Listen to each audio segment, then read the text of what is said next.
Michigan Sports Media Network, and today we are joined with James Gullett, as always. Unfortunately, Brad will no longer be a part of Michigan Sports Media Network. So, farewell to you, Brad. I wish you luck in your future endeavors. Sucks that you felt the need to go, but it is what it is. With that being said, we are looking for more guests every week. Right now, we are doing one show a week every Wednesday live at 6 p.m. till we're done. So if you want to come on, just talk some sports, we will definitely be willing to have you on. But with that being said, today James will be covering the Tigers for us because, there's really not much going on in all the other sports right now. Like, the draft just happened, so it's kind of dead in the NFL. The Pistons are out of the playoffs, which we will get to in a little while. But with that being said, James, the floor is yours for our Tigers update. All right. What's going on, everyone? Whoever's out there watching, if you're not watching live, then thank you for watching at a time that's more convenient for you. So for covering the Tigers today, I just wanted to talk about their most recent success. They are 7-3, their last 10 games played. They have the number one record, not only in the AL Central, but in the entire American League. The season is still very much young, of course. Most people judge after that like 40 game mark. That's about 25% of the season. That's when the analysts and people will really sink their teeth into the year and start evaluating, not just, the season's still early. And we are at the 35 game mark. So we are close to that 40 mark golden standard, so to speak. And so far, so good. We had played game 36 tonight. We are playing in Colorado, so unfortunately is an 8:40 start. So sorry out there for those who wake up early for work, but it is what it is. And then tomorrow they have a double header against Colorado at 3:10 and 6:10 respectively. Because of the rainout, they do the double header tomorrow. So with that being said, about I can do the quick math in my head, about 27 hours ish from now, we have three games in by then. Um, so that will get us to that 38 game mark and much closer to that, like I said, that magical 40 number a lot of people bring up. These three games in this 27-hour span are all versus the Rockies in Colorado. And the Tigers have not been the best road team this year. However, I expect a sweep here. Colorado is unfortunate for them, fortunate for us, the worst team in baseball. They are 6-28 on the season. They are the only team in Major League Baseball that does not have at least 10 wins. And they're barely halfway to that. They are 2-8 their last 10 games. So they are coming off being cold for, I mean, like I said, a big, pretty decent chunk. And the Tigers are hot. So I expect a sweep here. Of course, you still got to play the games, and any given Sunday goes the saying, but obviously for us it will be Wednesday, Thursday. Um, like I said, the Tigers are 7-3, so just going by the two teams' last 10 games, 7-3 versus 2-8, odds are in our favor, even with us being on the road. Um, my apologies, I just lost my spot. And then the only thing I really wanted to add besides the upcoming series is a quick update on a couple of the injury guys that we've had because I don't think the Tigers' success in terms of the division surprises anybody. I know with Brad before the season started, I was on BT Ballers and I said I think the Tigers are going to win the division. So I'm not shocked that we're in first right now. But that was before Parker Meadows um, was ruled. I don't want to say out for the season, but he has yet to play. Matt Vierling has yet to play. And Alex Cobb, who was one of our bigger name acquisitions in the offseason, has yet to play. So right now, we are the third best team in baseball in totality if you factor in the National League. And we are missing two everyday players and a starting pitcher in our rotation still. So I feel like these Tigers are kind of like the Lions, where obviously we don't have 22 injuries, but we're relatively beat up and we're still just making it work. So if we can make this work with the roster that we have, assembled right now and who we have healthy right now, when we get these guys back eventually, assuming they do come back, it's obviously only going to be good news for us. And if they come back and they aren't playing at the level we expect them to, we can just, replace them with the guys who have been getting it done. With that being said, I have no update on Cobb or Meadows. I have not heard anything about them. However, Matt Verling, one of our better utility players, he can play all over the field. He recently had his AAA debut and his rehab start, so to speak, getting his feet wet in the minors before coming back to the big league. So at least his timetable is started and is in process. And I don't know if it was his first, it was either his first or second game back. He had a home run and he helped lead the Toledo Mudhens to victory. So, I mean, pretty, no pun intended, but started things out with a bang in his rehab assignment. So if we can add a player of that caliber to a team that's already in first place, I mean, obviously nothing but good things ahead, at least on paper. And with that, I will send it back to you. And that's all I got for the Tigers today. Yeah, for sure. And it's always great to see the Tigers playing well, but man, they are just playing killer baseball right now. It feels like, last year, and you can correct me if I'm wrong, because I am not, the biggest baseball guy, but it feels like last year they kind of came on strong a little bit towards the end. They had a pretty solid year, and then it seemed like towards the end of the year they kind of really, really got it going. Where it seems like this year they're starting from the beginning. It's just like we are fucking locked in, we are loaded, and we are ready to go. And like you said, that's with a lot of injuries too. So, it really bodes well, for the future for the Tigers. Now, with that being said, keep your eyes out open and your ears listening, I guess, because we will be having some more giveaways throughout the Tigers season. So stay tuned for that. And so you don't miss it, subscribe, follow us. You know how that goes. But with that being said, now we will kind of switch it up a little bit because James is still going to be the guy here. We're going to go with the Red Wings, and I know there's not too much going on, but the NHL lottery did just happen. So sounds like the Red Wings didn't get the best deal. So I'm sure James is ready to give us our thoughts on that. Yep. Um, Per usual, the Red Wings unfortunately got no help in the draft lottery. Um, I forgive me, I don't have the research on this. When the NHL switched to the draft lottery, however many years ago it was, the Wings have yet to move up at any given time. Not a single season did we move up even a single spot. So we had a 91% chance to pick 12th or better, and we got I don't want to say stuck per se, but we got picked 13. So the 91% chance failed, and the 9% chance we had of dropping back hit, of course. So the Wings will have the 13th pick in this upcoming draft.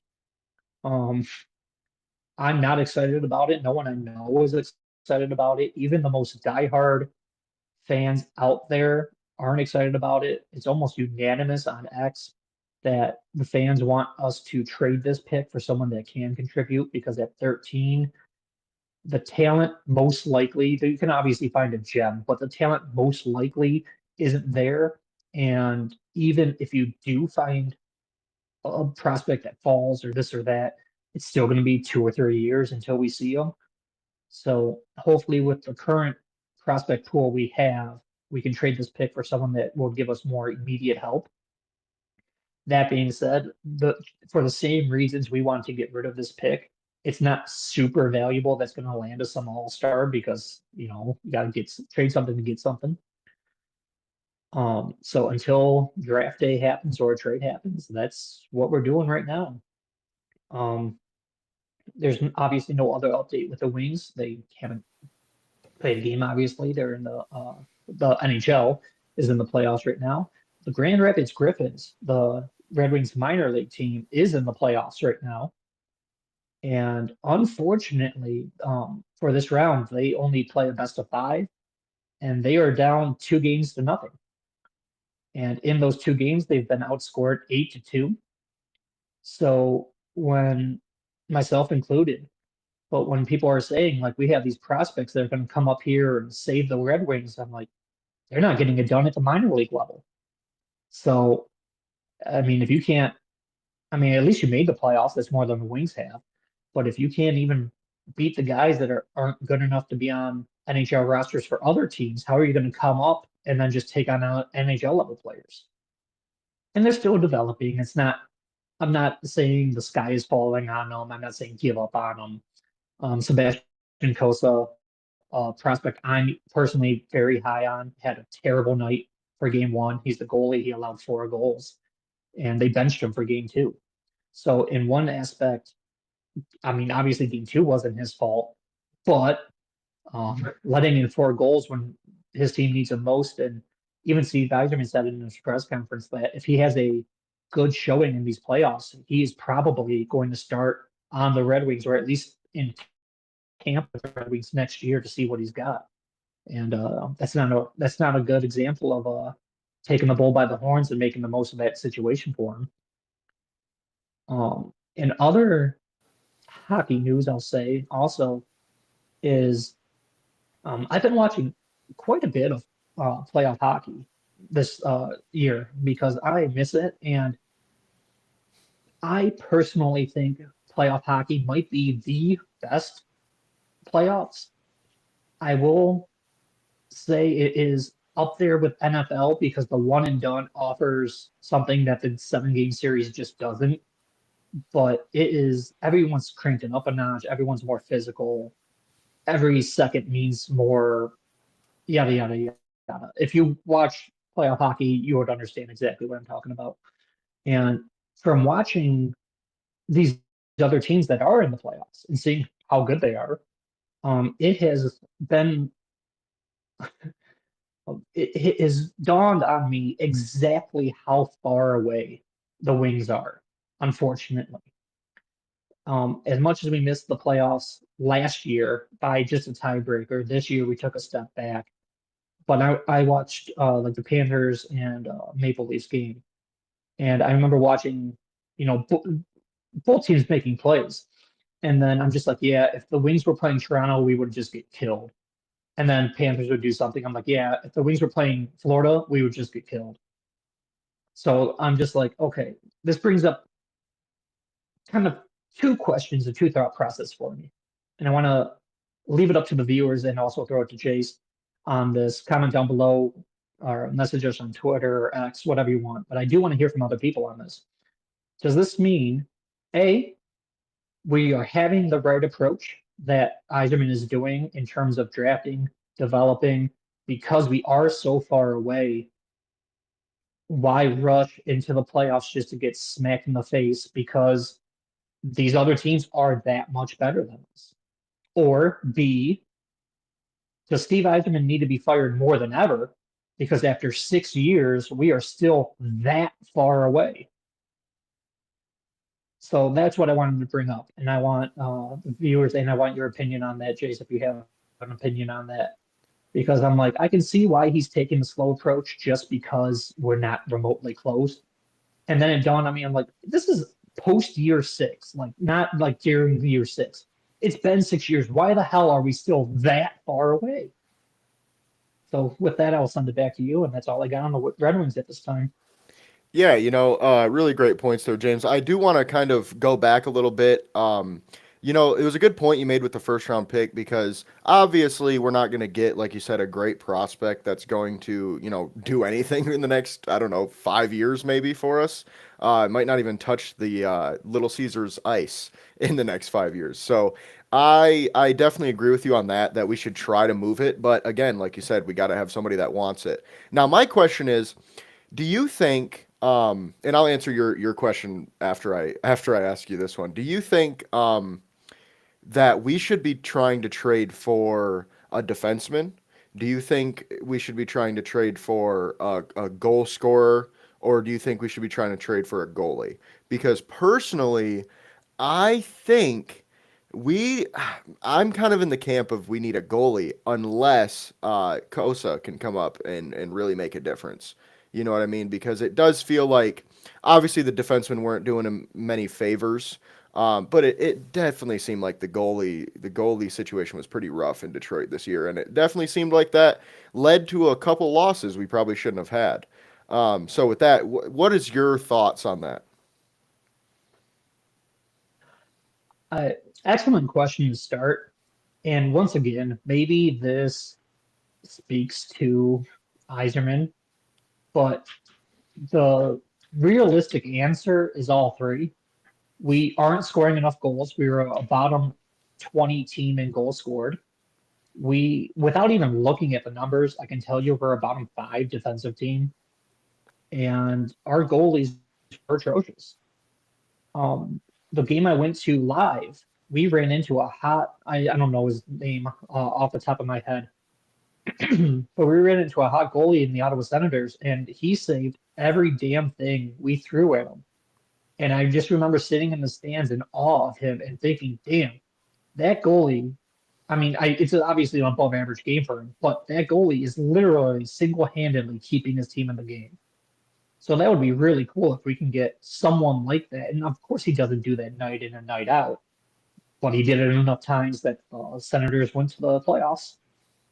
I mean, they already got bounced in the first round, but they went at least. And I remember watching some games where, I mean, I've been on record on many podcasts saying I think we have three NHL level defensemen. A team fields six. So I think we are playing with six baseball term, but for a defenseman, they aren't worthy of a major league roster spot. And you could have the best goalie of all time in his prime, but if you give the opposing team 20 scoring chances a game, eventually two or three are going to find the back of the net. So I hate to have a cop out answer because like we could use all three. Um, but I guess if I would have to say one, I would say goalie. Um, the goalie is that last line of defense. And like I said, with I think his name was Ushchek. I'm still rattled about that. But like I said, when I was in that Senators game, the Wings had quality chances because their defense failed, and we lost that game. So it, it would be nice to have a goalie like that. And the one thing I can at least say with some confidence is Yzerman has put in a fair amount of resources to the goalie position um, for our future. I'm not too big on like the Peter Mrazek trade, as I've made known. I don't like many of the goalies we have on the wings right now. But Kosa is a damn good prospect. He's right on that cusp of getting in the major leagues for good. He did have that one backup appearance where he held his own, but he played half a game. So we'll see if he can do that more consistently in the future. And then we have Augustine from Michigan. He's the starting goalie for Michigan State. We allowed him, instead of going to Grand Rapids and splitting reps, we let him stay at Michigan State, so he's playing 80% of the games there. Michigan State won the Big Ten, and he won goalie of the year or whatever for the Big Ten. So like we do have two young up and coming prospects that are at least starting their development and whatnot. And unfortunately, goalies do develop slower than other positions. So while we're sitting here waiting for the Nate Danielsons and the two Swedish players we just had come over and whatnot, um, the goalies take unfortunately a little longer than that. But I can at least say with certainty that is normal. It's just a part of the game, kind of like a quarterback. It just a lot of them just don't get it year one. It just doesn't click. It takes a little bit of time. But yeah, so I guess to end my speech, I'd go goalie in what we need most. Yeah, and like, as you already know, I agree with that. Obviously, we do need everything, and kind of that relates back to your question on Iserman. I'm still in the boat of, he should get one more year, but I don't. If we don't make the playoffs next year, man, I'm sorry, but I don't see a way we can keep him around. It's like Not, and you made a great point earlier in the first segment of the Red Wings talk was, you said he he's been here for 6 years. The last 2 years we regressed. We were closer to the playoffs last year than we were this year.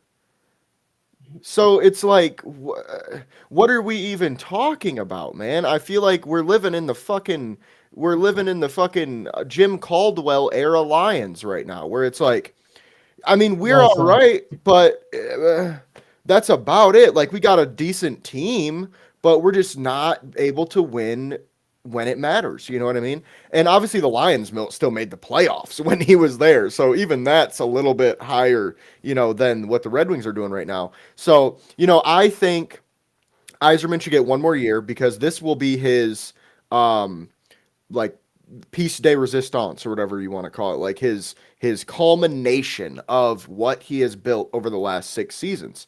You have a solid young core. I think we can all agree on that. You got Sider, you got Raymond, you got Larkin, you got DeBrincat. I think those are four pretty damn good players, man. Like, those are four guys you can legit build around, right? That's awesome. But what Yeah. about the other guys on the roster? And I think that's where we have this conversation of, okay, what is he going to do about the rest of it?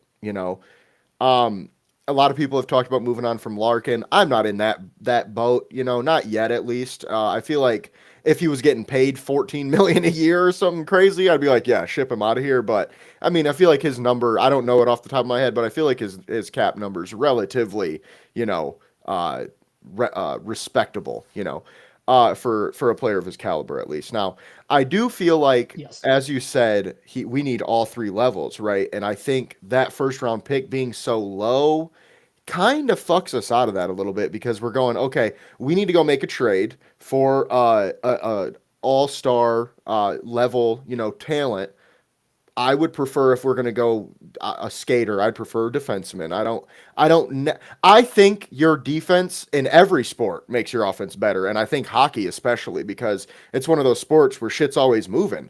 It's like basketball. If you steal the ball, you got a chance to go lay it up too. It's like, you know what I mean? So I just feel if we got better on defense, we would get better on offense as well. But that's just kind of how I think about it. And, I'm not going to sit here and say I know everything about hockey. So that's just my opinion on it. But I also do feel he deserves another year to, like I said, kind of build what his whole vision was. But if we're not able to make a big move this offseason, and even, you know what, even if we don't make a big move, if we're not able to get better enough to at least make the playoffs, and I know you said, which was a great point, a lot of these teams are way better than us right now. Yeah, that's just the case. And I think that's a great reason why we should be talking about Yzerman being on the hot seat because he's been here for 6 years and we're still talking about we're just not ready. We're just not ready. Well, when the fuck are we going to be ready, bro? Like, fucking, am I going to be 35? I'm 24 right now, folks, by the way. So that's 11 more years. Is that what? 4 more years. Is that what the fuck we're doing right now, man? Like, seriously?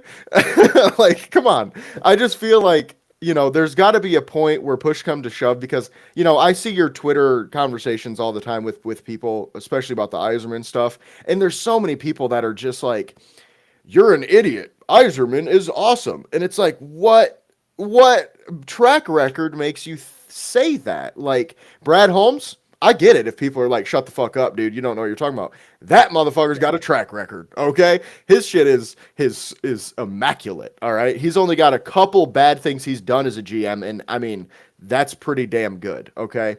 And bad is who you ask, I think, for the most part. There's a couple moves that I think you could say are just bad in general, but it's a little bit more subjective. So, long story short, to wrap this up, Yzerman is a solid GM. It's kind of like what I was talking about with Brad Holmes last podcast. He's a solid GM, but I think this offseason is where he can either prove that he's just okay or he's actually good at his job. Okay, because he's built the pieces to try to make us a winning team, just hasn't put it together yet. And I do think the coach, he got the right coach this time. It seems as such. So I think there's some pieces we can build on. So going forward, I do think, Iserman is on the hot seat, but he's got a whole season and a whole off season to kind of figure his shit out because yeah, I know you're over it. You've been watching Red Wings hockey much longer than me. So, but with that being said, is there anything else you want to add before we move on? The only thing I wanted to touch on is, like you said, you see a lot of um the discussions I'll say I have on X about the Red Wings. I don't care what people think of me, but I do want people to know I want the Wings to win. I had a couple people say like, "Oh, you want us to fail just so you can say, ha, told you Eiserman sucked." I would love to eat a heaping pile of crow and we just win the fucking Stanley Cup. And then I'm like, well, I guess I don't know shit. You guys are right. Like I do want this team to succeed, but they aren't. So I'm like, I'm not wishing for failure. I'm just reporting on what's in front of my face. And what's in front of my face is unfortunately failure. Yeah, yeah, for sure, for sure. There. With that being said, we will move on to a non-sports specific conversation here, and it's more of an announcement, right? Michigan sports media is seeing some change right now. Okay, we're gonna see a large expansion come pretty soon. I've been working on some things here in the dark, so just be prepared for that. We are looking to obviously add to the team. I already said that. We are offering pay, so bring your ass over here, apply, hit my email. We we are now. Don't get too excited because I am just a regular man. Okay, I'm not fucking Spencer Strassmore out here. My Ballers Take some of fans that will. back. Take some of that back. Right? It was all ones, guys. It was all ones. Yeah. No, but in all seriousness, we are expanding. And I'm gonna kind of just leave it at that. I don't wanna, give you guys too much here. Just, stay tuned because there is a lot of things going on here. Um, big things. Okay, I've been working on. You know what? I'll give you a little taste. We are currently working on our own network. We're just going to leave it at that. Okay. Now, with that being said, appreciate you fanatics for sponsoring this video. As always, the link is in the description. You click the link. It is good for 7 days. Anytime you go back to Fanatics, boom, our link is still going to be linked to it, I guess is the best way to put it. So within 7 days, if you buy anything, you will help us out with a small percentage of your order. So if you're going to buy, I don't know, like a shirt like this, I got this from Fanatics actually. They always have pretty good sales. So it's definitely something we're checking out. They have legit merch too. It's not like some third, if you don't know what it is, it's not like some third party website. This is legitimate NFL licensed gear, NBA, MLB, all of it. They got it all. So if you're looking to buy some stuff, Fanatics is the best place already. Why not help us out? Support your local sports guys.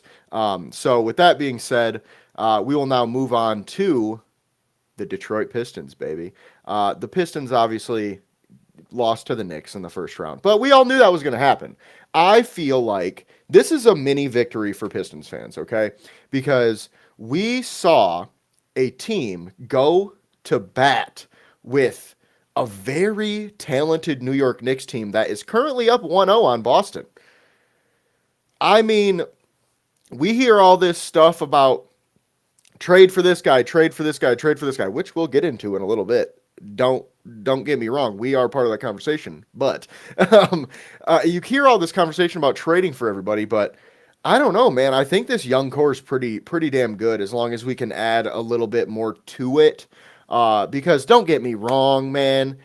I still do not think we're beating Boston regardless. So even if we beat the Knicks, it's like cool, but we're losing to Boston. So with that being said, the Celtics also have to make some moves this offseason to cut some money from their cap. So something to keep an eye on. Kristaps Porzingis, Drew Holiday, Derek White, guys like that, they might be on the move. Most obviously trading because they are under contract. But not saying the Pistons should trade for one of them, but just saying the Celtics are probably going to break that core up pretty soon to save some money. So that would obviously help the Pistons out quite a bit. But I still don't know if we can get over that hump because you got teams like the Cavs. The Knicks, obviously, like we just played. There's a lot of good teams in the NBA right now. So with that being said, I think we can all rest assured and rest our laurels on the fact that the Pistons had the best season they've had since 2008. Like, when was the last time we won a playoff game? I want to say might have been like 2011 or 2012, something crazy like that. Because I know 2018 was when we went to the playoffs the last time with Blake Griffin, but I know we didn't win a game because we got swept by Milwaukee in that series. So this season's a big fat ass win for all Pistons fans, man. This feels like it couldn't have gone. I mean, obviously it could have gone better. We could have won the championship, I guess. But for where we went or where we were to where we're at now, it could not have gone really any better. So with that being said, James, I want to turn this back to you before we move on with the Pistons conversation. You got anything to add regarding the Knicks series and the season, I guess, as a whole? Well, to be honest, I thought we were going to beat the Knicks. It was a tall task, but I did not expect Isaiah Stewart to go out in game one. I feel like that was a huge um, difference maker in the other games and how we still took them to at least game six. And I was hoping that I knew it was a long shot, but I was hoping Ivy came back. So, I mean, like you said, it is a very talented Knicks team. They are beating Boston 1-0. It's early, but that's what's going on right now. And we did it without two starters. So, and an extremely young core. So I know, and I've seen like not trade rumors, but like trade talk and candidates, and maybe we can try to get this guy, maybe we can try to get that guy. And I know we're going to talk about that more in a moment. But I would hesitate a little bit just because our core is young and we've already at least done this. And um, I just I don't want to take what we have for granted because we were coming off 31 wins in the last 2 years combined after getting 17 wins and 14 wins. And now we had 44 plus a couple playoff wins.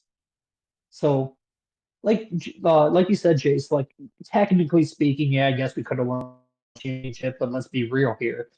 After after having two back-to-back seasons of under 20 wins, that's not a expectation.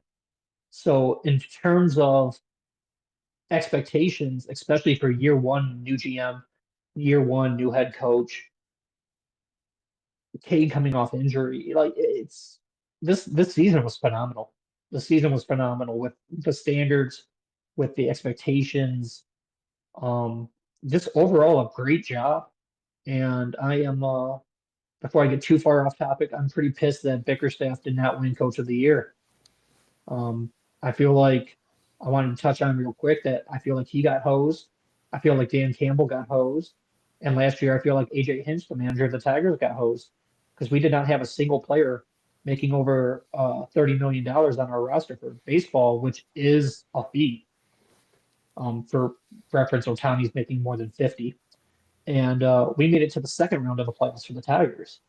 And I'm just like, not one Detroit manager or coach, depending on what sport, is getting the respect they deserve.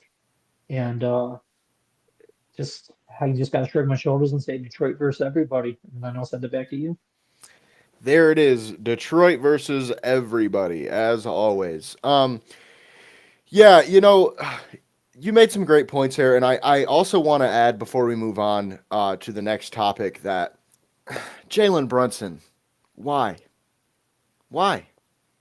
Why did you have to come into our home and cook us? Like, Uh, you dropped 30 points a game outside of one. You had more than 30 every game other than one game. The thing is, okay, I think Jalen Brunson just had a career defining playoff series. And I know we're talking about the Pistons and everything, but I want to give this guy his flowers, okay? Because everybody was talking shit about him the whole series. Everybody. I included. I mean, I was at the fucking game the week before the playoffs when they played each other, and I was calling him weak and soft and all this shit. And I'll tell you, I made him miss 2 free throws. I probably didn't, but I will always put that in my head that I made him miss those 2 free throws at the end because I was fucking screaming, man. And it seemed like nobody else really was. Now, that shot that he hit over Asar Thompson is like peak. The way he made him, he dropped his ass, bang, and then just stood there. Like, I'm sorry, but that was such an I'm him moment right there. He was just like, yeah, fuck you, shut up, Yeah. I'm him. And I was like, you can't be mad, you just can't. You're like, God damn, I wish I was a Knicks fan right now because I'd be going crazy. Like, holy shit. Like, this dude, he just obviously he had his woes with flopping and all that shit throughout the series. And don't get me wrong, I still don't like that part of him, but you cannot be mad at a great basketball moment, regardless of what team it's for. You know, now if it would have just ended there, we'd be okay. But we had to have that bullshit at the end of the game where Cade passed it to Malik and Malik passed it to the fucking courtside. And he was wide open, by the way. Like I'm saying if Malik Beasley gets that ball in his hands, he's hitting that shot. I just feel like he is. And he said, "Here you go." Like that killed me inside a little bit. Okay, the Jalen Brunson thing was like, damn, that was sweet, but we still got a chance. And then that just broke me. It was like, oh fuck. Okay, of course. Now, with that being said, Cade Cunningham, I do think we did a solid job, but I don't think we mentioned him enough for this season because obviously he's the guy. He is the one. He is the savior of Detroit basketball right now. All NBA player, probably all NBA first team. Honestly, should be. First time All Star this year. You know, absolutely tore it up. And now to our next conversation is who is going to be his running mate next year. You know, we talked about we need to keep this young core intact, which I agree to an extent because, look, I like Jaden Ivey. Do I think next year he's going to average 25? No. Okay.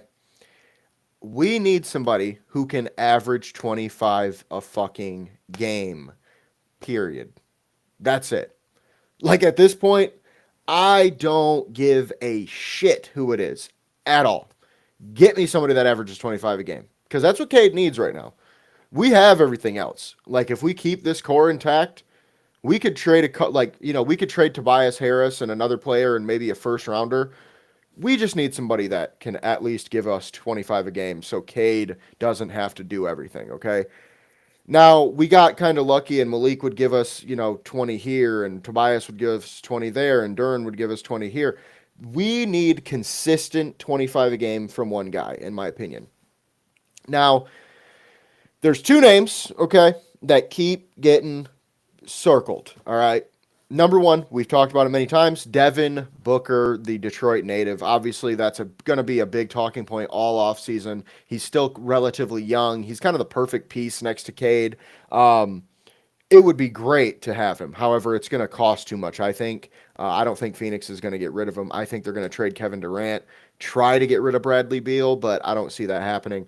But I do think they're going to keep Booker. So that one's kind of, in the wash, at least for me. Giannis Antetokounmpo, though, is a little intriguing. However, I don't see it, and here's why. Okay, I kind of had a conversation back and forth on Twitter about this earlier today with, I believe it was Pistons Talk, which is a pretty, well-known Pistons podcast, I believe. And essentially, the conversation was this package that I'm sure a lot of you have seen going around where it's like Tobias Harris, Jalen Duran, Jaden Ivey, and somebody else and a bunch of picks for Giannis. Yeah, and everybody agreed that was way too much for a guy like Giannis simply because of the team that we have right now. Okay. That's number one reason why I don't see that happening. Number two, if OKC wants him, he will be a Thunder. Period. Point blank. There is not one fucking team in the NBA that can give a better package than the Thunder can. Okay.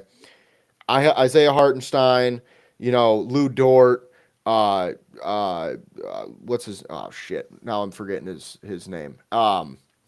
We got Isaiah Hartenstein, Lou Dort. We got Usman Yang is a young guy that I could see maybe getting traded.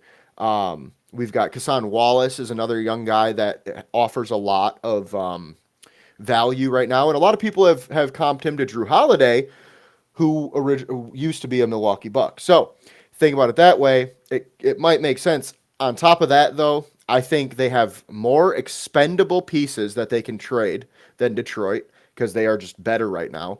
They have better salaried players. So, like, if I'm looking at Tobias Harris versus Isaiah Hartenstein's a better player. He just is. Okay. Right now, he just is. And he's only making $3 million more. Then, on top of that, you're probably talking Lou Dort, who had a chance to be Defensive Player of the Year. That's better than anything else in that whole trade.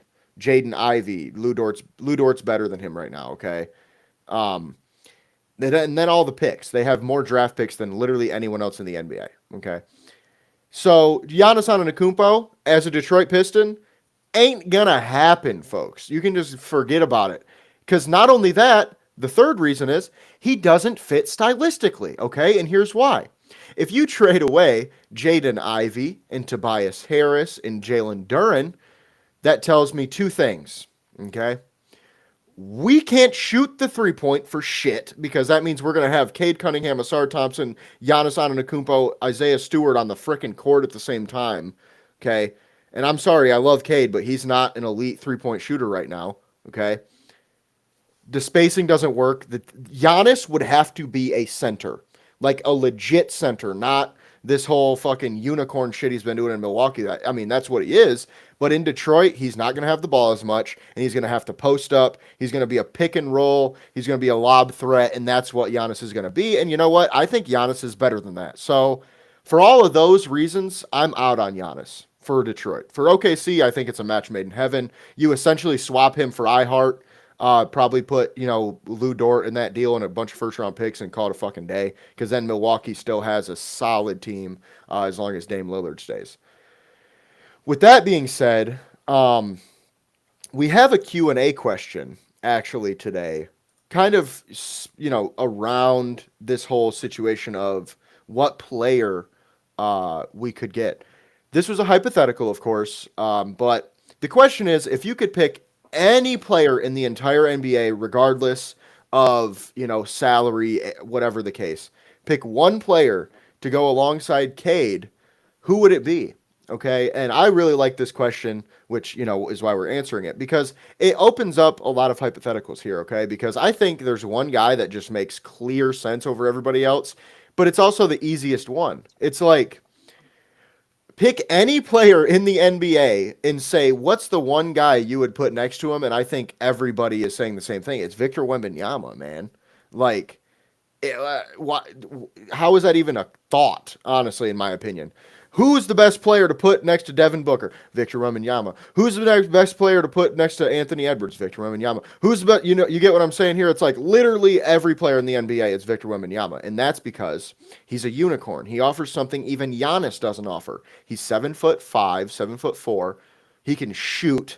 He can dribble. He plays great defense. Obviously, he freaking averaged over 2.5 blocks a game. Almost won defense. He probably would have been defensive player of the year if he didn't get hurt. Let's be real. Okay. It seems obvious. Now, if you take Victor Wembanyama off, it gets a little muddier. And, I kind of like the idea of the hypothetical of Victor being on the team, but it's obvious. So what are your thoughts? Like, what would your ideal, if you can just think off the top of your head, what's your ideal addition for the Pistons? It's funny you mentioned that because if the, God, I hate lotteries. If the stupid ping pong ball bounced in a certain way, we could have that situation, and it wouldn't even be hypothetical, and we wouldn't have to trade anything to get him. I like Ursula Thompson, no offense to him, but he's not Victor. So, um, and shame on me because Victor should have been, excuse me, should have been the name that came to my mind. But there is one player that came to my mind first, and you, as an OKC fan, would hate this losing him. But I was the first thing to come to my head was SGA. I think Cade and SGA would have a mean backcourt, and that would open up a lot of things. Um, I'll just say elsewhere. But they're both young. They're both obviously supremely talented. You could tell me more about him than I can tell him. But that was the first name that came to my mind. Yeah, and I honestly really like that too because I was kind of racking my brain on guards that I think would be a good fit, and I just couldn't really think of many. The thing I love about SGA and Cade is being together is they're pretty similar players, honestly. Like SGA is a little obviously better, but he's a little more, I don't know what's the word. He's a little more, smooth. You know what I mean? He's a little slicker with his moves and his dribbles and his pull-ups and like he's just a little bit better right now, but they're similar styles. They're both 6'6". They're both point guards. They both can play with the ball or without the ball. Now, the one thing I will say is kind of a knock on both of them is they're neither are elite three-point shooters, so that's one reason why I could see some issues there. Because if you start making Cade be a fucking post up or not a post up, a spot up shooter, you might have some issues, going at the end of games when I'm sorry, if Cade and SGA are on the same team, you're going to SGA at the end of the game. You just are. He's better right now. So 100%. like if if SGA is the guy with the ball, that means Cade's going to have to be the next option, which that causes some issues. But I do like the fit because that's great defensive backcourt. They're very, I would say they're both long and strong, and they add a lot of length to your defense as well. And I do think both of them are underrated defenders for what it's worth. Now, with that being said, we will move on to the Lions for a short conversation for the first time in, I think, this podcast history. This is literally going to be the Yes. shortest Lions conversation we've ever had because it's simply going to be me saying this. We have $42 million in cap space right now. What the fuck? I thought we didn't have any money. That's really all I got right now because obviously there's a lot of free agents left. Um, I I thought with the way Brad Holmes was talking, like we were gonna have $10 million in cap, because you got to keep a buffer. You can't just use all of it. Um, but looking, we have $42 million in cap space. Now, I will say I want to, right? I will say I want to kind of recant on some things I have said because I don't know if it's a restructure. I don't know if this is new. I don't know if anything changed, but from the last time I looked at it, Graham Glasgow, if he's cut, actually only opens $4.7 million. So I, for some reason, must have seen something on a different site that was incorrect because it said around 8 million. So with that being said, I understand why we would keep him, just because it's like you might as well for that depth. If you got 42 million fucking dollars left, why would you cut a Yeah. solid player to save 4.5? I mean, really, and that's where I get confused though, because it's like the Zadarius Smith thing. I'm a big Von Miller guy. He's still out there. There's a lot of good players that are available right now, and who knows, the Lions might sign them. I mean, I'm not putting anything past Brad Holmes at this point, but seeing that we have $42 million makes me feel a lot better about that potential. And also, before I pass it over to you, Khalif Raymond, he must have had a switch or a change in deals or a restructure or something that we don't know about because similar to Glasgow, his said he was going to clear I think 3.5 million out of his like six or whatever. Now we would eat more money than we would even clear for him. So Doesn't really seem like we're going to be making any cuts this offseason, at least cap casualty ones. Not we're not going to get a bunch of cap space by cutting anybody. That's for sure. So with that being said, James, I will pass it over to you if you got anything to add on the Lions front. The only thing I wanted to add to that, because like you said, there's nothing happening right now. But with the 42 million, about a quarter of that, the average, because it depends on where you pick in the draft and how many picks, if you trade up or down, lose picks, et cetera, et cetera. Long story short, the average draft class takes about 11.5 million to sign. With us picking 28th, it's probably on the lower end of that. Um, the number you saw, because that was probably the same number I saw, is Glasgow is like an 8.5 million cap hit this year. So I just don't know, because this is where I get shaky with football. The numbers and the math and the contract. So I would assume, and I'm wrong, but I would assume that being an 8.5 million cap hit, if we cut him, we save 8.5 million. But like you said with your research, we only saved four, so clearly there's a 4 million dead cap hit. So that does take into effect, but that's something I don't know how to figure that out, what the dead cap is or whatnot. In Yeah. terms of So, Khalif Raymond, I oh, do go ahead. remember. Oh, go ahead. No, you're good. I'll And then tell him in later. terms of Khalif Raymond, I do remember hearing that he restructured, and I just quickly searched it. I'm sorry, March 31st, so right before April hit, he restructured his contract. So I don't know exactly how they did the money, change it to signing bonus or whatever, but they did restructure his contract March 31st of this year. Yeah, and actually, I'm glad you said that because I do not remember seeing that for some reason. Now, what I'm looking at here says that so actually it says Graham Glasgow has a $7.5 million cap hit, which is different from the original number 7.5, anyway. okay. So I wonder if something did happen with him. Maybe they restructured, but from my understanding, okay, and I'm not going to sit here and act like I'm a fucking cap genius, but I feel like I have a pretty good grasp on these kind of things. From my understanding, the dead hit comes from guarantees and bonuses from the original contract. So like, yes, it says his cap hit is like, let's say like 7.5 million. But by cutting him, you're not going to get all of that back because some of that is guaranteed. Like that's probably the most simplistic way um, of explaining it because it's generally, I won't say every time, but it's generally like let's just say Graham signed a 3-year $30 million deal with 15 of that guaranteed. Usually only the first 2 years have guarantees, so like you'll see the first year is like fully guaranteed, the second year is like half guaranteed. So if they cut him in that second season, they still have to pay him half of that contract.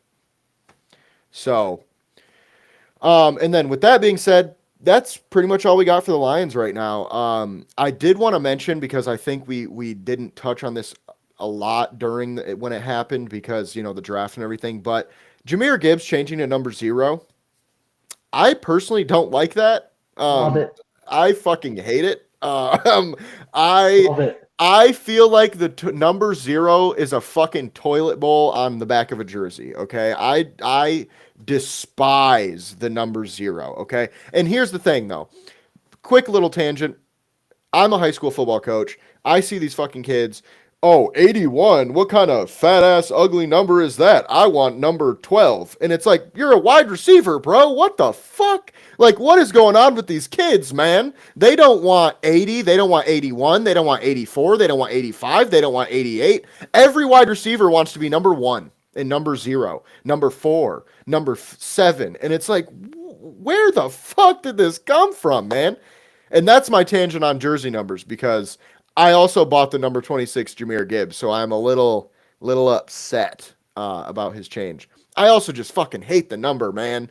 If you would have went to number 2, number 1, number 6, I'd be like, I can at least live with it. But number 0, it's like, shit, fucking dude. But anyway, moving on from the Lions, the got a couple more things here before we wrap it up real quick. We obviously have to mention Sherrone Moore suspended himself for the third and fourth game, I believe, which would be Central Michigan versus Nebraska. And I saw a lot of people saying, why wouldn't he suspend himself for the first two games? Well, if you get the choice, okay, number one is the first two games are super important in terms of like establishing yourself and establishing your team that year, because in college specifically it's going to be it's a completely different team every year. So those first couple games you're really figuring it out. But also, okay, week one they play New Mexico. Whatever, they'll probably win that game, right? It wouldn't be a big deal if they didn't have Sherrone Moore. Week two they play Oklahoma, okay, in Oklahoma, okay. You're a fucking nutcase if you think Sherrone Moore is going to be like, I'll take that game off. Like, no, he's going to be there because that's a huge game for Michigan next year, because they weren't that good last year, guys. Let's be real. They're not coming off a national championship anymore. Oklahoma is going to be a big game to start the season. So then they play Central Michigan and Nebraska. Those should be wins. I mean, Nebraska is going to be a little harder, but Oklahoma is clearly the best team out of the first four games. Excuse me.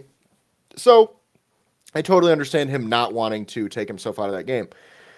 Now, the reasoning behind this, I don't fully understand. I know it's obviously linked to the Connor Stallions thing, and from my understanding from things I've seen, it sounds like there were some text messages between Sherrone and I believe Stallions that Sherrone deleted. Now, the reason he is suspending himself, I think, is because he, and I'm a Michigan fan saying this, but he wants to be looked at as the good guy, right? The messages he deleted apparently weren't. See, you're with it.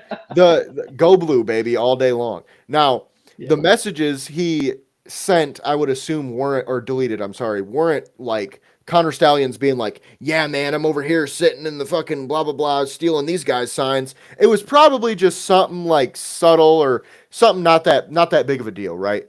But I think Sherrone Moore wanted to be looked at as the good guy who doesn't want to be linked to this shit. He deleted the messages. He's like, oh, I fucked up. I'll just suspend myself before they can even give me a suspension, because the NCAA is happy because they don't got to fucking deal with it anymore. And then all the, well, not all, because I know Ohio State fans want us to be stripped of our championship and fucking our school to be burnt down and all that shit. So most, I would say most people are ready for this shit to just be over and to move on.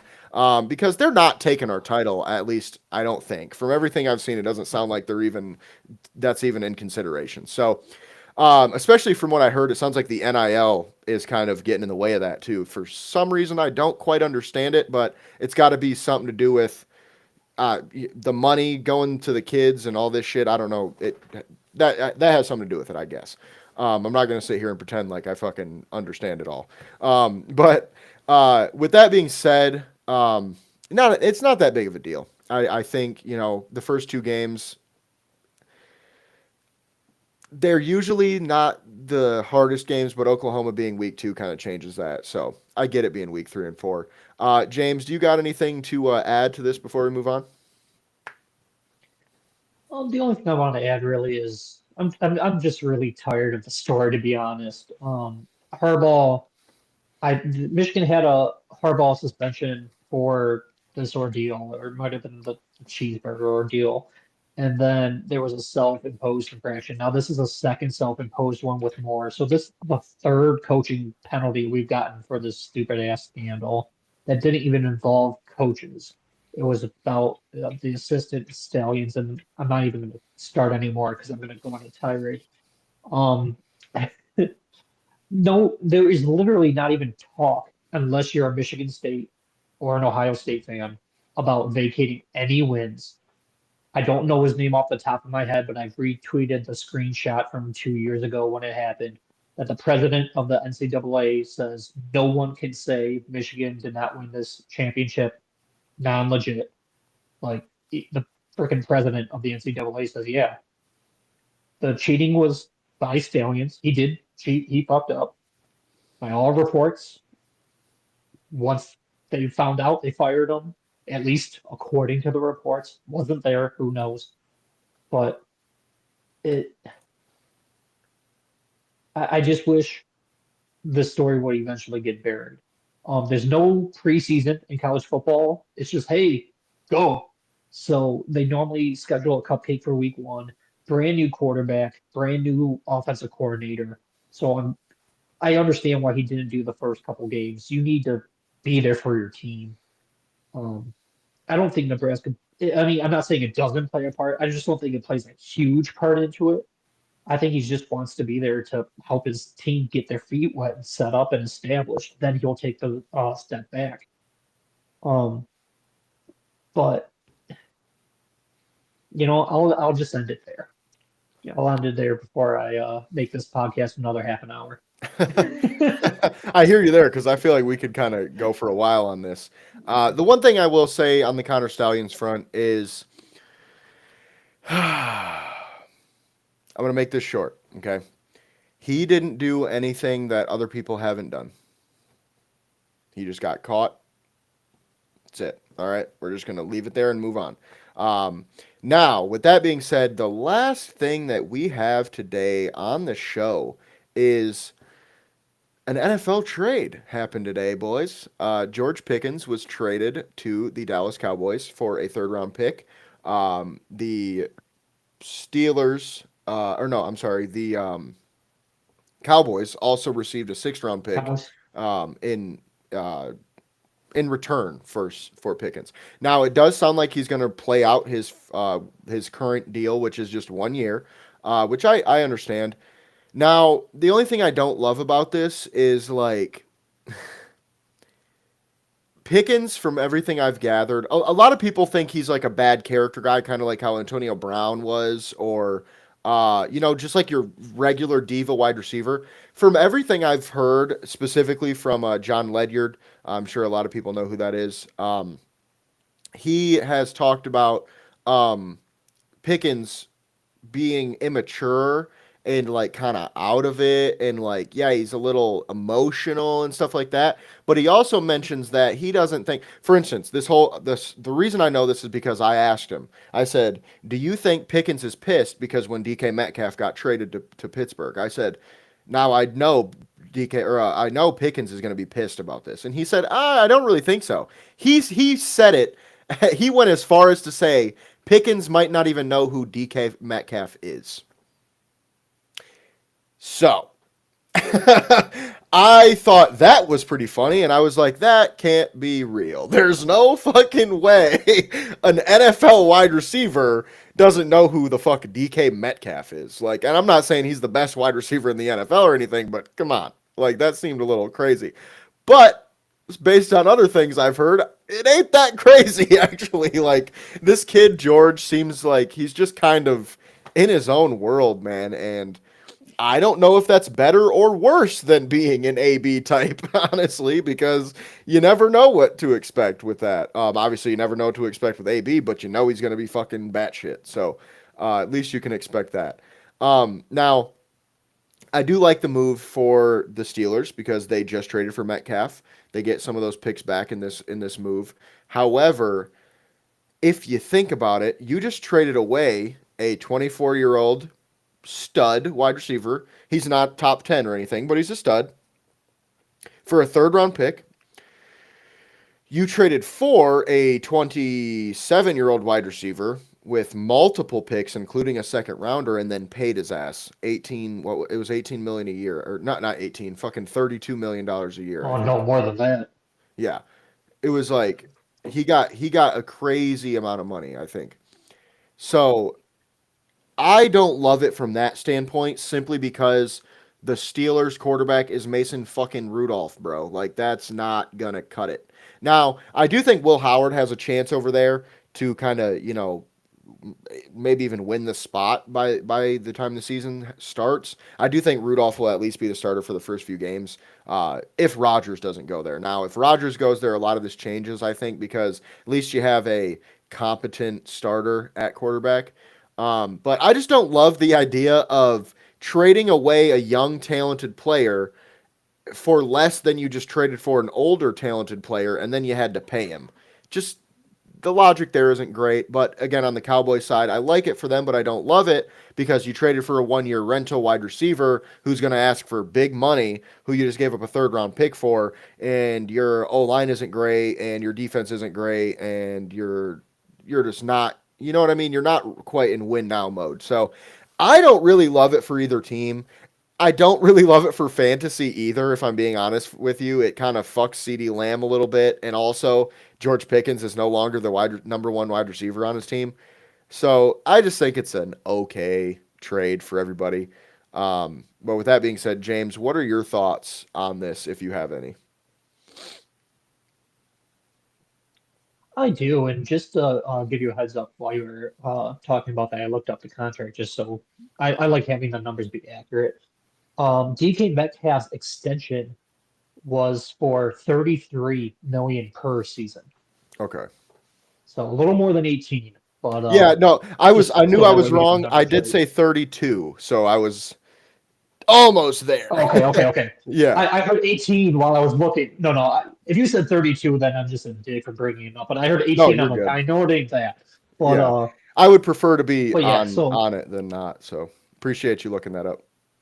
yeah, but yeah, because I'm like I had 18 in my head, and while you were going on, I'm just like I know that ain't it. So you might have Yeah. said it while I was uh in my own head. But I like to trade a lot for Pittsburgh. As you said, I'm not too big on him. The kid's got talent, like he does. I don't know if he's the top 30 receiver in the league, to be honest. Um, he's got talent. That's undeniable. And I don't see him.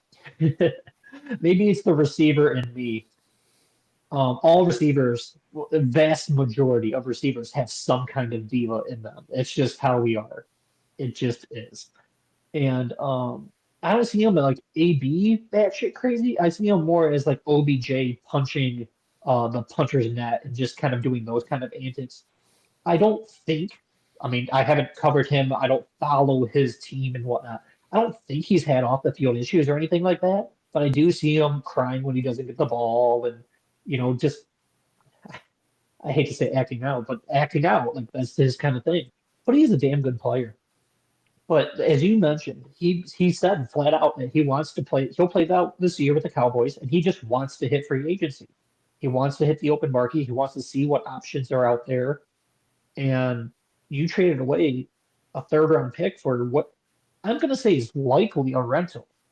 I don't think a player with that type of attitude is going to want to be the second fiddle to CD Lamb or deal with um, I hate to say the lights because it's not like it's New York, but I mean it's the Dallas Cowboys. They're in the light. I'm not going to call them that other name because America's team is the Lions. But ever since Hard Knocks. But I think he's going to be a rental. And in terms of Pittsburgh, I love the trade. You got rid of a distraction, in my opinion. You gain draft capital after giving some away for Metcalf. Metcalf is expensive but proven. You know what you're getting with him. He's big, tall, fast. He's a proven number one. You obviously, as you mentioned, have to do something at quarterback. But I also understand because they signed him to a 4 year extension, they have Metcalf more than just this year, unlike Dallas. And I don't think it will happen, but just for fun, I will throw out the idea of him becoming the Steelers, Jack Flaherty with the Tigers. We traded him away at the deadline and then re-signed him in the offseason. Like I said, I don't think it's going to happen, but just what if he signs back with Pittsburgh after this season? They got a third round pick for a potential rental. And like I said, I don't see it happening, but just what if? Something to just linger on the mind because, like I said, and like you said, there's not much NFL news, so gotta talk about something. Although rookie training camp is coming up shortly, so at least we'll have something then. But yeah, that's all I got on that trade. Yeah, and that's valid because like you said, right now is the dead season. So it's like this is when all the hypotheticals come out. We're talking about like I just said, who's the number one player you wish Cade Cunningham could play with? That'll never fucking happen, so it doesn't matter, no, but it's like we ain't got shit to talk about, so we might as well. No, with that being said though, once again, James, I appreciate you for joining me. Everybody tuning in, I appreciate you guys for watching. We are live every Wednesday at 6 p.m. until things start to pick up again, and then we'll go back to our 2 days a week. But it'll probably be a few months before that happens.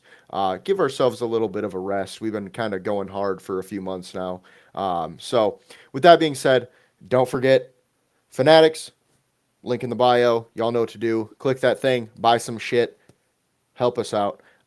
If you haven't already, subscribe to the channel.